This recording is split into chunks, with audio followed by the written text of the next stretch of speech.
Well, the first guitar that I got was without pedalboard. That was the way I originally started playing. It sounded unbelievable. We bought them all. You couldn't get them anywhere. Well, I'm going to give advice that's not the best advice, and that is, and for me, man, that's it. That's all you need. Greetings, I'm Armen, your guitar sound guide, and today, alongside an exclusive and very interesting interview, I'll walk you through a detailed breakdown of Mr. Seagal's live rig that we used on his recent shows, where I had the honor of working as his guitar tech.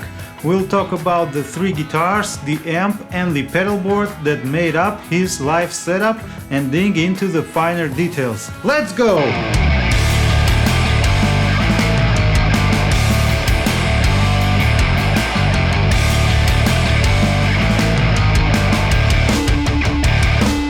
Let's start with the guitars. The first one is an original 1954 Fender Stratocaster. Yes, you heard that right. This is a first-year Strat that is 72 years old at the moment. Ash body, one-piece maple neck and a three-way switch instead of the more familiar five-way found on the modern Strats. The light, bright and very resonant ash body paired with the one-piece maple neck delivers a clear, cutting tone in the mix with a fast attack and a rich response, perfect for clean and slightly driven blues parts. This beauty was our main guitar for a recent show at Pedalboard in the center of Moscow. Mr. Seagal complemented a packed musical set with stories from his life and musical career.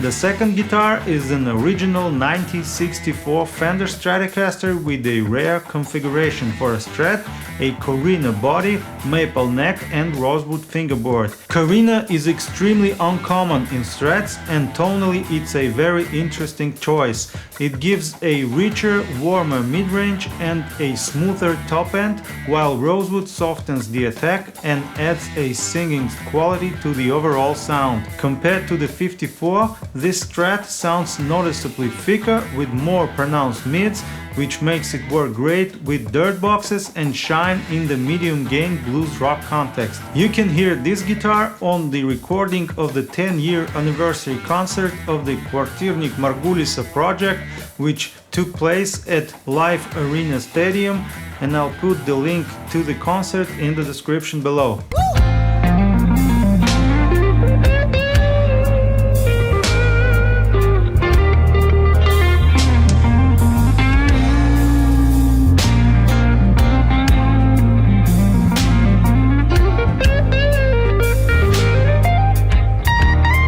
The third guitar in the arsenal is an original 1964 Gibson Firebird.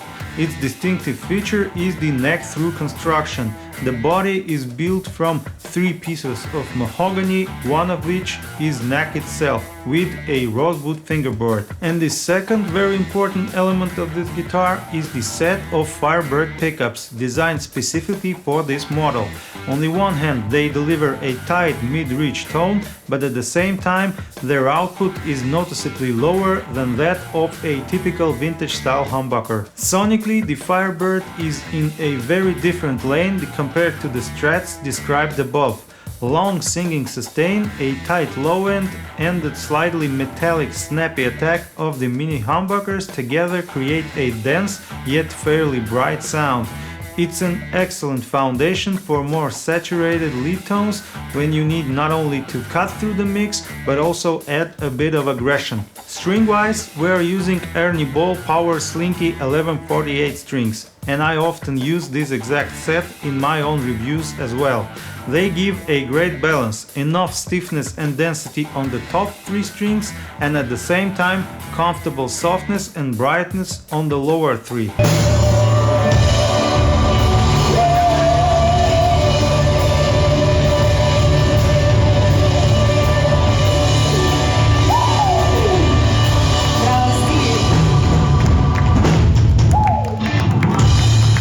That's it for the guitars, let's move on to the amp. The foundation of this setup is an original 1996 Soldano Super Lead Overdrive. It's a 100-watt tube monster that is considered by many as one of the gold standards of high gain tone.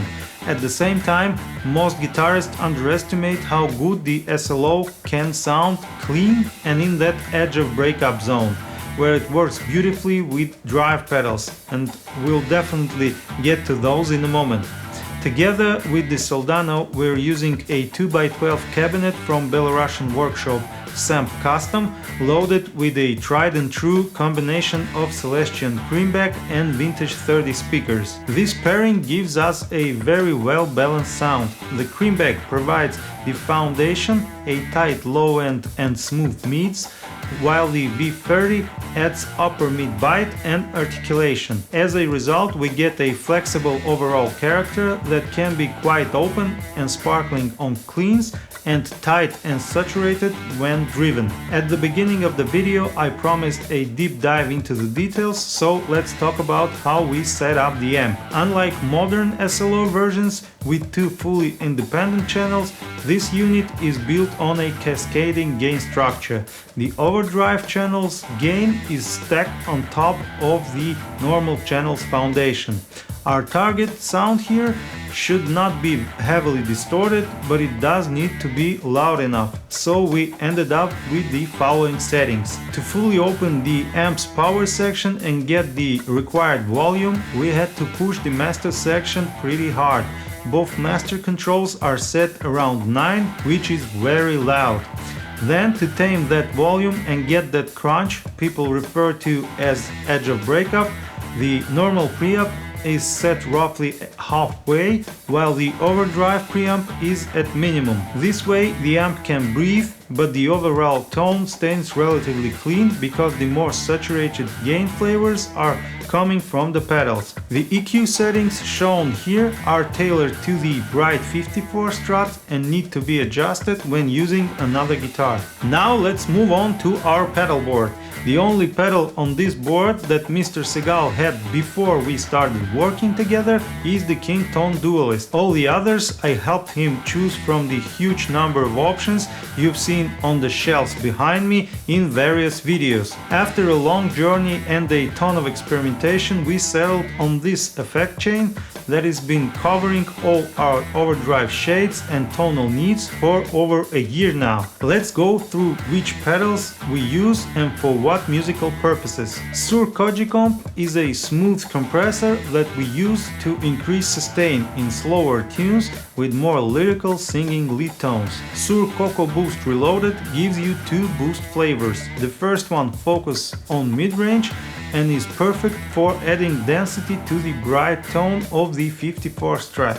The second is a full range boost that we use with the Firebird and the Corina Body Strat when we need to push the amp a little harder. Next, King Tone Duelist offers two overdrive circuits, Heavy Hand inspired by the Blues Breaker circuit and String Singer inspired by the Tube Screamer. At the first glance it might seem like the Coco Boost and String Singer are overlapping since both emphasize the mids. But if you look at the settings, you'll notice that the drive control on the String Singer is set significantly lower than on Coco Boost. That gives us a different grain of overdrive depending on which guitar we're using. One could also say that the Analog Man Prince of Tone overlaps with Heavy Hand since both are based on Blues Breaker style circuit. However, thanks to the pre-clipping EQ switch on the Heavy Hand in fat position, we get a more mid-forward variant of the drive, whereas the Prince of Tone is brighter and more taupe focused. Based on that, we mainly use the Prince of Tone for neck pickup solos and Heavy Hand to thicken up the bridge pickup sound. Sur Rufus Reloaded is a fuzz that works great with a slightly driven amp. It adds saturation and harmonics for a more aggressive and I'd say ragged character. This is one of very few fuzzes that doesn't fall apart at minimum gain settings and still gives you a cool distinctive overdrive texture. Next up is the first version of King Tone Blues Power, a dynamic open overdrive inspired by the legendary Timmy from Paul Cochrane. Unlike most of the overdrives in the chain, this one doesn't have fixed settings, and we use it to dial in all kinds of gain levels from light breakup to a rich crunch. The pre-clipping EQ switch plays a big role here and lets us sculpt those variations timbre-wise. By the way, this was the first pedal I brought to Mr. Seagal to test and later helped him acquire. One could say this pedal marked the beginning of our collaboration in September 2023. And the Hermida Audio Zen Drive wraps up the pedal section. This is a classic drive inspired by legendary Dumble amps with rich mid-range and smooth top end, ideal for singing lead tones. And all of this is powered by a Strymon Ajay R30, which we choose specifically for its variable voltage outputs. In the current effects chain, both King Tone pedals are running at 18 volts for extra dynamics and headroom. The whole rig is wired with Ernie Ball flat ribbon patch cables to keep noise to a minimum and maintain a setup that's as clean, compact and reliable as possible. Now let's talk about the pedal board that holds all of this together. Initially, we used a Rockboard EPC-02 whose inner surface comes covered in a hook and loop from the factory, so you can mount pedals straight onto it without a separate board. In the real world use though, the pedals kept peeling off, so to fix that I ordered a metal pedal board built to fit the case dimensions and height, and mounted the pedals on it using dual lock adhesive fasteners. And that solved the problem. Now everything stays solid and secure. Another interesting detail: Mr. Seagal prefers to turn effects on and off with his hands rather than with his feet, like most players. So on the pedals he uses the most often, I installed aluminum knobs to make switching easier and more comfortable. In the end, we get a universal yet very characterful rig. The Strats deliver the classic articulate, more open tones.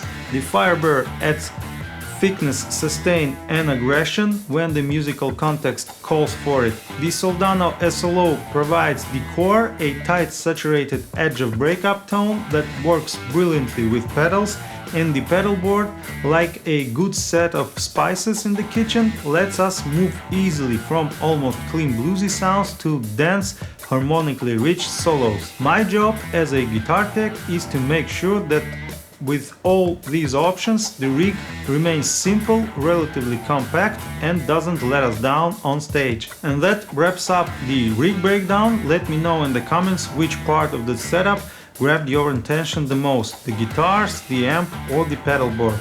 And now let's move on to the interview. Enjoy the video.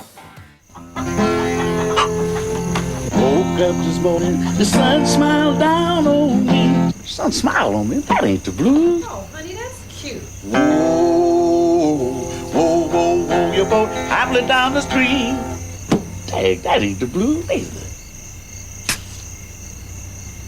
What is this lipstick doing on your collar? Honey, that ain't no That lipstick. ain't nothing. I said, what is it? Shave it. You're alive.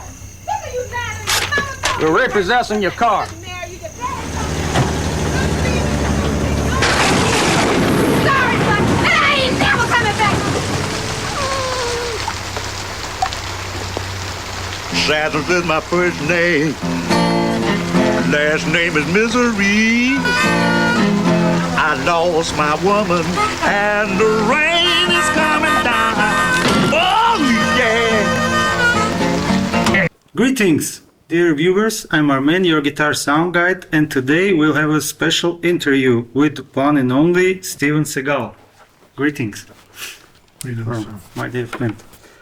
So we've been working with each other for a few years on the gear, guitar related stuff, and thank you for taking time from your busy schedule to do this interview. Let us start with the start of your path with the guitar. Well, the first guitar that I got was a silver tone. And, like most of us, we grew up poor, and for us to get any kind of a guitar at all was a big deal. But somehow my mother came up with the money to get me a silver tone, and that's what I started learning to play on. And I, at that time, was in Detroit or close to Detroit. And a lot of the black people came in from Mississippi, Alabama, Louisiana, Memphis, to work in the steel mills. They'd come out of the cotton fields and wanted to work in the steel mills because Motor City would, that area had a lot of work. And I was lucky enough to listen to a lot of these guys, playing on the porch who at that time were not necessarily famous, but later on many of them became famous. And back in those days, you had people like John Lee Hooker and B.B. King and a lot of these guys that later on became quite famous, already there playing, and maybe some of them working in the steel mills and stuff like that. And so that was the way I originally started playing, was by sitting on the porch and listening to them and learning from them. I later on changed gear, because back in those days there was really no such thing as gearboxes and pedals and that kind of stuff. It just didn't exist. But the tube amps sounded great, and so I can remember getting these 50s tube amplifiers and being able to get a great sound without pedals. And then later on in life, I started trying to understand pedals. And but at the same time, a lot of guys that I played with, never had pedals. They didn't really play with pedals. A lot of these very famous blues guys didn't have pedals back in the day. Of course. And so when I came to Russia, for example, I kind of came in a difficult way where I had to leave a lot of my gear everywhere. So I sort of had to start over. And it's only recently that I started getting my collection, much of it over here. I had about 300 guitars. Yeah. And I had guitars that belonged to almost all of the greatest blues legends. I had Muddy Waters Telecaster. I had, an Epiphone from John Lee Hooker. I had a guitar from Howlin' Wolf, which was a jazz master. I had a jazz master from Jimi Hendrix. I had three Flying V's from Albert King. I had the 1959 Corina Flying V that he had. I also had the one that was made by Dan Erlewine, which said, in mother of pearl on the neck, Albert King. Yeah. You've seen that. Yeah.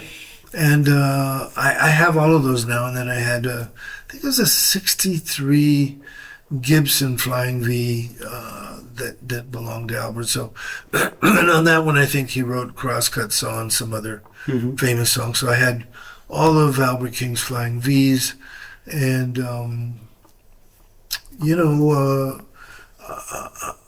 I know that there were some questions there in regard to what kind of pedal would you like for this and that and the other. It really depends on what song you're playing, of course, and what guitar you're using. All my guitars are 50s, and I really only use Gibsons and Fenders. I love the Stratocaster, and my Stratocasters are all 50s. I have one or two what we call backplates, which means that the serial number is written on that Bakelite plate on the back rather than the metal part. Yeah. Those were the first ever made. Yeah. So I have a couple of those, and the sound is amazing. And so, each guitar has a unique sound, and the Fender Stratocaster is very, very different from, the Gibson. In Gibson, I have a few 335s and a few 345s. And with Gibson, that's pretty much, other than the Flying V's, all I have. Okay. That I can think of. So let me get back for a second. In those early periods, was there a certain musician or a certain show that really inspired you? Well,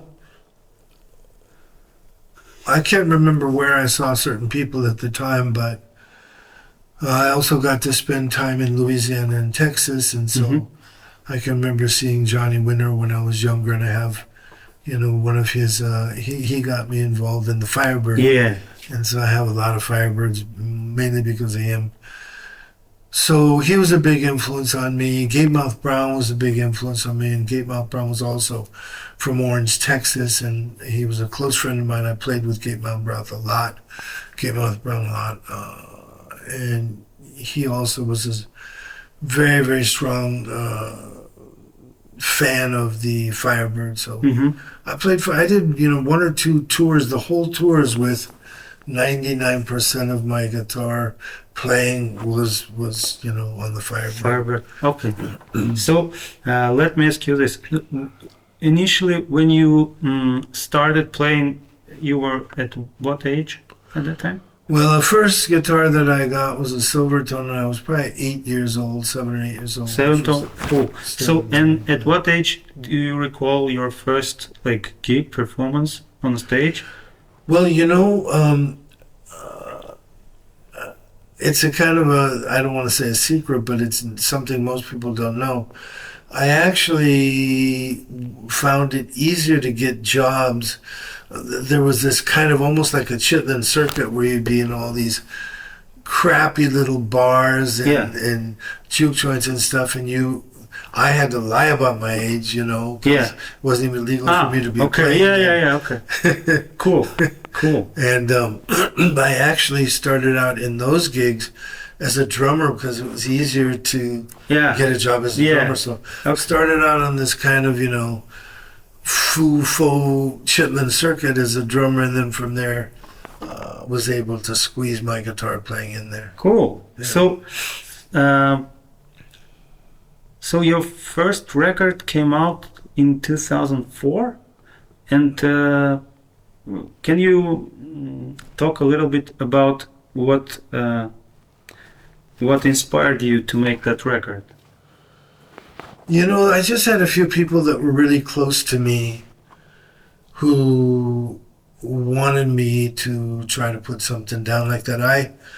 I myself always just enjoyed playing for myself and with myself. And I know B.B. King, once him and I were talking, and he said, the greatest guitar player that he ever met, nobody had ever heard of. And he just sort of played for himself and by himself, so that was something that always kind of meant a lot to me. But I thought, with all the guys that I know that are such great, really Delta blues players, that I wanted to get in there and just make an album. And I think the first album that it was the second album actually. It was called Mojo Priest. Yeah. I think personally, and this is a ridiculous thing for me to say, I think that should have gotten some kind of awards, because all of the Muddy Waters band and all of those guys, Pine Top Perkins and Willie Big Eyes and all of these great blues legends, while they were still alive, came, Ruth Brown and Coco Taylor, they all came and played with me. And it's a great blues album, I think it should have really gotten some kind of awards in them. But, at that time somebody said something interesting. He said, look, if you want to get the Grammy for this album, you have to pay. and you pay a certain person, and they go around and they pimp your stuff. And if they're big enough and famous enough, and if you give them enough money, with who you're up against this year, you'll probably get the Grammy.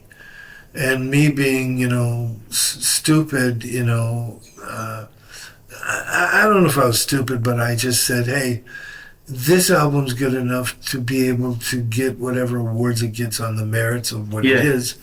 So I didn't pay anybody. I didn't pay anybody off. And then, sure enough, someone else got the Grammy that year. But I was still pretty proud of the record not because every song I wrote was great, but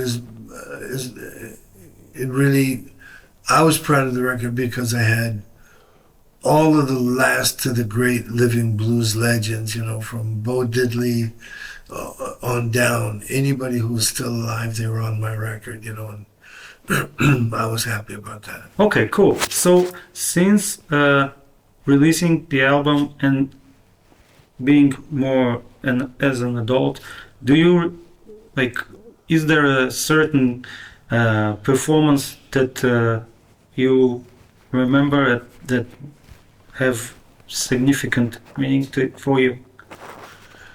I played so many shows and so many clubs and so many concerts. I mean, I can remember playing a concert in Korea with Michael Jackson. That's how crazy my life is. And then I remember I was playing at one famous club in Los Angeles, and I looked up and there was Taj Mahal just right in front of the stage, just sort of staring at me, trying to mess with me, So, I mean, I'm lucky because I got to be with all those guys, play with all those guys, know all those guys. There's very few of the great blues legends that I did not know quite well. Okay, so we talked about guitars. Let's focus on amps for a second. Okay. Back then, believe it or not, I had these old tube amps, that were Fender tube amps and Gibson tube amps. And then when I got a little more savvy, myself, Eric Clapton, and Keith Richards, we bought up all of these 100-watt Tweed Twins. They're 1958-59 100-watt Tweed Twins. Sounded unbelievable. We bought them all. You couldn't get them anywhere right now because I think, there were only probably 100 made or something like that. And so I loved those. So if I was playing something smaller, I'd be playing on that. In the bigger shows, I'd be playing vintage 100-watt Marshall head with a 30-watt slant cab, Marshall cabinet. Yeah. Okay. Yeah. So without pedals, brother. Without pedals. So speaking of pedals, once you told me that Joe Bonamassa once built you a board. A pedal board, he did. Pedal board, yeah. Do you recall anything from it? Well, I don't remember because there's all these funny names for everything. Yeah. For each pedal, I don't remember that. I just was grateful that Joe Bonamassa built me a pedal board, and I can remember 100 years ago, there's a guy called Trevor Rabin who was more of a rock guitar player. He gave me one of his pedal boards, so I've always had enough stuff to move around and try and experiment. Okay, cool. So we talked about guitars, pedals, amps. So let's address more like younger audience. If, for example, I was a young guitar player from some small city in Russia, what would be your piece of advice for me if I pursued career in music?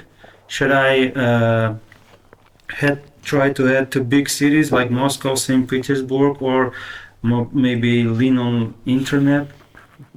Try to make some collaboration or something? Well, collaborating is always a great thing. I don't know much about the internet, but if you can get the money to get, they don't necessarily even have to be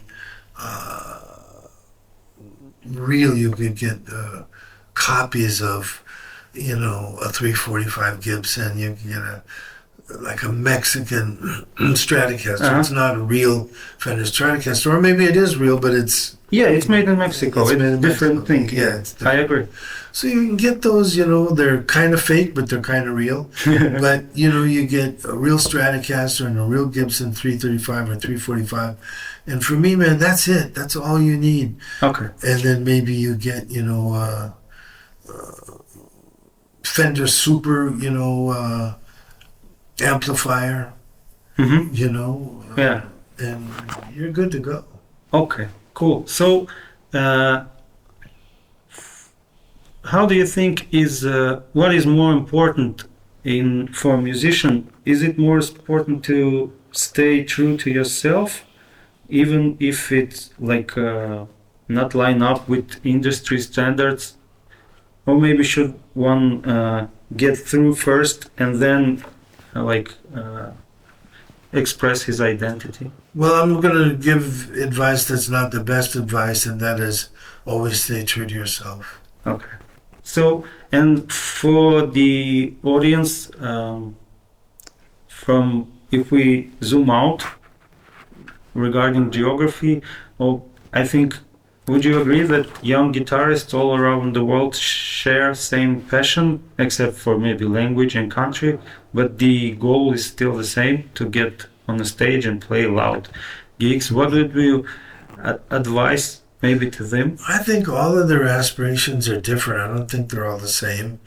And I think, but the main thing that usually is the same is a lot of them love music and they love playing guitar, and a lot of them are playing to please themselves.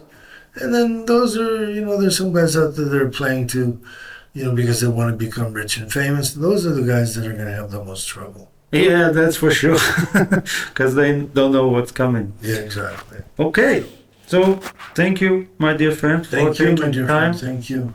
I'll see you soon. Okay, Bye-bye. See you soon. Bye-bye. Bye-bye.